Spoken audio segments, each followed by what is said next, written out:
काम और कर लेते हैं, शर्मिला मैम से पता कर लेते हैं जरा मार्केट के बारे में। शर्मिला मैम, एक मैं शुरुआत कर रहा हूँ वोडाफोन आइडिया से।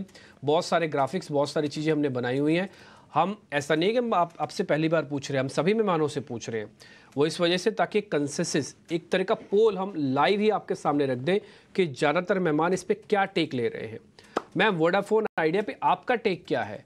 मैनेजमेंट को जो कहना था वो कह रही हैं, मैनेजमेंट पैसा भी जुटा रही है, कन्विक्शन भी है, लेकिन बात बोलने से नहीं होगी, करने से भी होगी। और चैलेंजिंग एटमॉस्फेयर है, ये बात आप भी जानते हो जाएगा काम, बन जाएगी कंपनी अच्छी से मैम?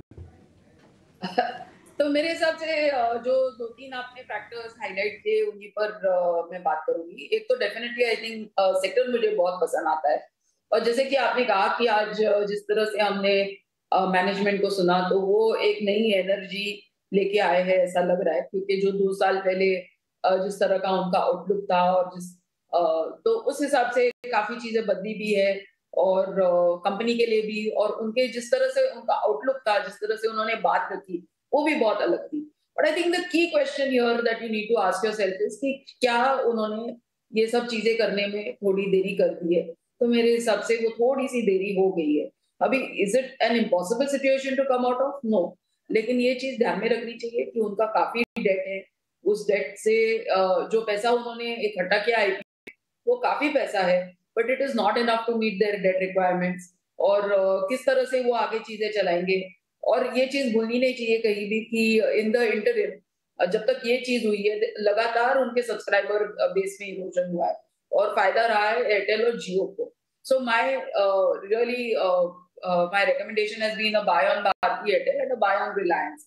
तो वेरी ऑनेस्टली मेरा वोडाफोन में न्यूट्रल स्टैंड है एज ऑफ नाउ। ठीक है, न्यूट्रल स्टांस है वोडाफोन को लेकर। भारती एयरटेल ये कंपनी भी तेज़ी से मार्केट कैप के मामले में आगे बढ़ी है और अब आ गई है ये चौथे नंबर पर। शर्मिला मैम से तो हम इंटेलिजेंस लेते हैं भर भर के, जितना हमको समझ में नहीं आता, जाम फंस जाते हैं, वहाँ शर्मिला मैम से पूछते हैं।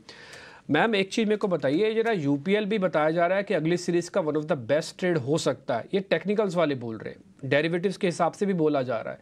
आप मेरे को जरा बताइए कि इनकी जो प्रॉब्लम्स थी पहले वो सारी सॉर्ट आउट हो गई हैं? प्राइजेस के हिसाब से तो बड़ा अट्रैक्टिव है, इसमें कोई दो राय नहीं है। सो आई थिंक इसमें काफी एक डिवाइडेड व्यू रहा है मार्केट का, क्योंकि जिस तरह से केमिकल प्राइसेस पर एक हिट आया था और इनके नतीजों पर जिस तरह का असर दिखा, उसका हमने सीधा असर शेयर प्राइस पर। बट आई थिंक इंक्रीजिंगली हमें सुनने आता है, and we have seen that rally start in metals. आज शायद टाटा केमिकल्स अगर आप केमिकल स्टॉक्स की बात करें, तो सोडा ऐश के प्राइसेस में चाइना से डेटा पॉजिटिव आया। तो चाइना से संकेत अब थोड़े ठीक आने लगे in terms of pricing for various chemicals, और इसका फायदा यूपीएल को हो सकता है। So yes, I think given the fact कि बिल्कुल ही बीटन डाउन स्टॉक है, और है तो अच्छी कंपनी, लेकिन जिस तरह के प्रोडक्ट्स में है वहां पर उनको एक हिट आया था। तो अगर कोई भी इंप्रूवमेंट हमें प्राइसेस में दिखती है, then things could turn around fast for the company. So अभी के लिए तो फ्रॉम अ फंडामेंटल पर्सपेक्टिव थोड़ी न्यूट्रल रहा है। But I get your point कि आई थिंक कि अगर उस तरह का कोई भी हमें इस अगले महीने में इफ न्यूज फ्लो आता है, तो this could be a stock to watch. Philips दिखा ना, गोडफ्रे फिलिप्स एक सिगरेट वाली कंपनी है, गोडफ्रे फिलिप्स। अगर आप कोई सिगरेट पीता है या कोई जानता है तो उसको पता होगा, मालबोरो नाम का एक ब्रांड है, वो एक्चुअली इसी कंपनी का ब्रांड है। ये 9% ऊपर है। शर्मिला मैम, इनका 90% जो है टबैको बिजनेस से आता है, यानी कि सिगरेट बिजनेस से आता है। ऐसा क्या हो जाता है एक दिन में कि शेयर को 10% ऊपर चलना पड़ता है? ऐसा क्या होता है टोबैको बिजनेस के अंदर कि एक ही दिन में 10% चल गया है शेयर?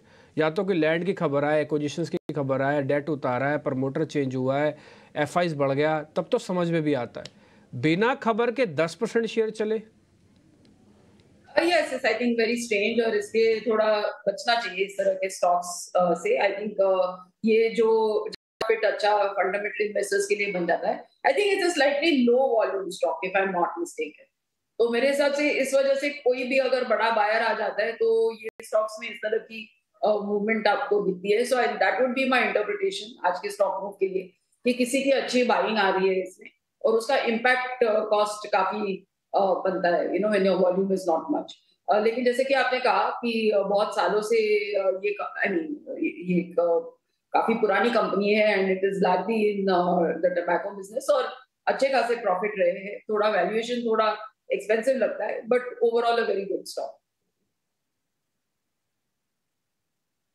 बहुत ही बढ़िया शेयर है। और वैसे मैं आपके एक जानकारी के लिए और बता दूं, ये शेयर 2024 के मैंने शुरुआत जनवरी से लगा रहा हूँ, जनवरी से लेके अब तक। वैसे तो हमारे प्रोड्यूसर साहब भी दिखा देंगे आपको, 60% करीब करीब शेयर चला हुआ है, 60%।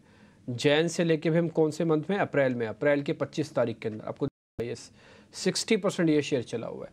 खैर, गॉडफ्रे फिलिप्स की बात जब छिड़ी है तो हमारे पास एक और सेगमेंट है, वो है खबर गर्म वाला सेगमेंट। शरद दुबे हैं और मेरे को पता लगा है कि शायद इसी कंपनी पे ही उनके पास कोई खबर है, तो लगे हाथ वो खबर भी जरा चेक करवा लेते हैं। शरद दुबे को जोड़िए खबर गर्म वाले सेगमेंट के अंदर। जी बिल्कुल, हमारी जो है डीलर्स के साथ बातचीत हो रही है। जो स्टॉक हमारे सामने आ रहा है वो है गॉडफ्रे फिलिप्स। यहाँ पे डीलर्स कह रहे हैं कि एक एफआई डेस्क और कुछ इंस्टीट्यूशंस जो हैं यहाँ पे स्टॉक की बाइंग कर रहे हैं, और देखा जाए तो वॉल्यूम से भी एक अच्छी पिकअप आई है। ऑलमोस्ट 6 टाइम्स 20 डे एवरेज पे वॉल्यूम चल रहा है। पिछले 3 सेशन से एक्यूमुलेशन आ रही है, और पिछले 5 सेशन से देखा जाए तो स्टॉक में जो है 15% का इजाफा भी देखने मिला है। जो की एफआईज ऑलरेडी इन्वेस्टेड है कंपनी में, वो इंक्लूड करते हैं जुपिटर फंड। लेकिन 3 ट्रिगर अहम है जो आपको फोकस करना होगा स्टॉक के लिए। सबसे पहला है कि कॉन्ग्लोमरेट्स जो है बहुत सारे इंटरेस्ट दिखा रहे कंपनी के रिटेल डिवीजन को खरीदने के लिए। अब ये रिटेल डिवीजन लगभग 10% जो है टोटल रेवेन्यू का कंट्रीब्यूट करता है। और इसके अलावा चैनल चेक सजेस्ट कर रहे हैं कि जिनकी जो एक स्टेलर ब्रांड है वहाँ पे जो है छोटे दाम के सिगरेट स्टिक्स में जो है डिमांड में एक इम्प्रूवमेंट देखने मिला है। और तीसरी तिमाही डेटा के हिसाब से कंपनी ने वॉल्यूम ग्रोथ 10% का सिगरेट्स का दिया था, और वो आउट परफॉर्म किया था। डी ग्रोथ देखने मिला था उनके पीयर्स जैसे कि वीएसटी इंडस्ट्रीज़ और आईटीसी में। तो चौथे तिमाही में वॉल्यूम ग्रोथ के आंकड़े भी जो है अच्छे देखने मिल सकते हैं। इसके कारण जो है ऑफकोर्स गॉडफ्रे फिलिप्स फोकस में रहेगा, जहाँ पे इंस्टीट्यूशनल इंटरेस्ट और एक एफआई डेस्क भी एक्टिव है। एफआई डेस्क भी एक्टिव है, शायद यही बड़ी वजह हो सकती है कि 9% शेयर चले। जैसे मैं आपको पॉइंट भी गिनवा रहा था कि खाली सिगरेट के बिजनेस पर डे होने से 9% नहीं चलेगा, कुछ ना कुछ तो और हो ही रहा है इसके अंदर। या तो एफआई की खबर लाओ, या तो रिजल्ट लाओ, या तो इसके अंदर कोई ना कोई लैंड के एक्विजिशंस की खबर लाओ, ज़मीन बेचने की खबर लाओ, कुछ तो लाओ, प्रमोटर की होल्डिंग बदलवाओ, प्रमोटर का और आगे करवाओ। बढ़ने बिना कॉर्पोरेट एक्शन के 9% शेयर थोड़ा मुश्किल लगता है शेयर का चलना। ये खैर मैं शरद मेरे को बता रहा था कि वॉल्यूम वगैरह भी काफ़ी अच्छा, मैंने चेक किया। ये मैंने जो चार्ट आपकी स्क्रीन पर भी दिखाए थे, ये सब मंथली बेसिस के चार्ट है। तो मैं एक चीज़ और नोटिस कर रहा हूँ कि करीब करीब 3 मंथ हो गए इसके अंदर सिर्फ और सिर्फ बाइंग हो रही है। मैंने नीचे मार्क किया हुआ आपके पास, अगर आप देखना चाहें तो इस पर स्टडी भी कर सकते हैं। One of the best share cigarette का, और ये बढ़िया से आपको रिटर्न देते हुए दिख रहा है। वेदांता, काफ़ी लोगों को लगता है कि नहीं ये बढ़िया शेयर है, और जिस तरह से मेटल के प्राइसेस ऊपर गए हैं, निश्चित तौर पर वेदांता को भी उसका फ़ायदा मिला है।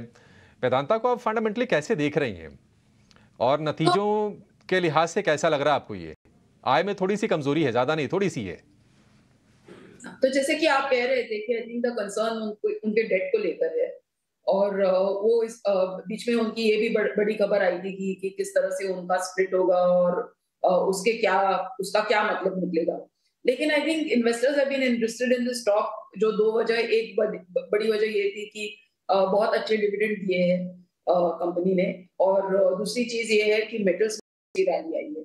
तो अगर आपको उस लिहाज से शॉर्ट टर्म के लिए ये स्टॉक लेना है तो आप जरूर लीजिए। कुछ लोग ये भी सोचते हैं कि ये प्राइस पर सम ऑफ पार्ट्स जो उसकी एंटिटीज का होगा उससे कहीं ज्यादा ही होगा मौजूदा प्राइस से। But very honestly I think कि जो डेट का जो इशू है वो उसको एकदम नजरअंदाज नहीं करना चाहिए। तो अगर आप खरीदते भी हो ये स्टॉक, मेरी राय तो न्यूट्रल है, I have never been a buyer in Vedanta, लेकिन अगर आप लेते भी हो तो भी आप कीप रिविजिटिंग द स्टॉक और देखते रहिए कि क्या क्या चीजें हो रही है। Result seem sort of neutral to flattish again, तो रिजल्ट्स में कोई बहुत बड़ा टेक अवे नहीं है, and as I said on the stock overall I am neutral. ठीक है, डन।